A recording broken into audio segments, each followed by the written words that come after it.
Saya dah nampak juga kadang budak tu macam dia clap-clap tangan dia, kan dia jalan tinjek kaki. Okey, kalau korang nak tahu, saya ni tak pernah dengar perkataan tentang autism ni, tapi saya start bila ada satu industri ini, dia approach saya untuk design satu bilik untuk kanak-kanak berkebutuhan khas.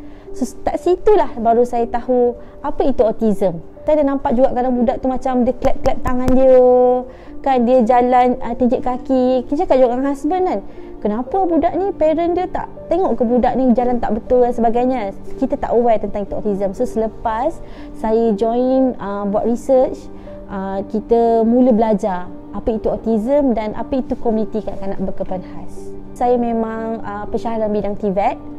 So kita TVET ni saya lebih kepada civil engineering ataupun building construction. Sebenarnya kalau kita tengok ni, kita pernah selalu dengarkan sekarang ni kenapa trend autism semakin meningkat. Baru sekali nampak banyak sangat kes tentang autism. Tapi sebenarnya nak tahu, autism ni sebenarnya dah ada lama daripada zaman dulu lagi. Cuma kita tak tahu term ataupun istilah secara saintifik itu. Saya memang ada pengalaman bersama dengan sebuah keluarga ini. Dah berkahwin lebih kurang 5 atau 6 tahun. Tak ada dapat rezeki anak, tapi Alhamdulillah bila mereka IVF, mereka dapat kembar. So mereka sangat happy lah. Tapi kembar ni dua-dua ni diagnosis sebagai autism. Dan selepas terima anak dia, mereka ada diagnosis ni, suaminya meninggalkan ibunya. Jadi suami bukan meninggal ibu dengan 2 orang anak autism tadi, tapi meninggalkan sekali dengan hutang. So ibu ni kesian terpaksa menanggung anak itu dengan hutang dan terpaksa menjaga anak sehingga besar. Namun apa yang membuatkan saya kagum dengan ibu ni tak putus asa untuk bantu anak dia. So Alhamdulillah anak dia bila dah pergi ke klinik, ke hospital dan sebagainya, anak dia dah mula menunjukkan perkembangan yang baik.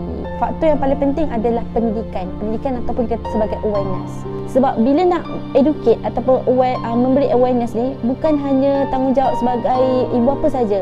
Masyarakat mainkan peranan, kena ada support daripada komuniti, dasar polisi, kerajaan ataupun government, sekolah dan sebagainya. So semua stakeholder ini perlu berganding bahu.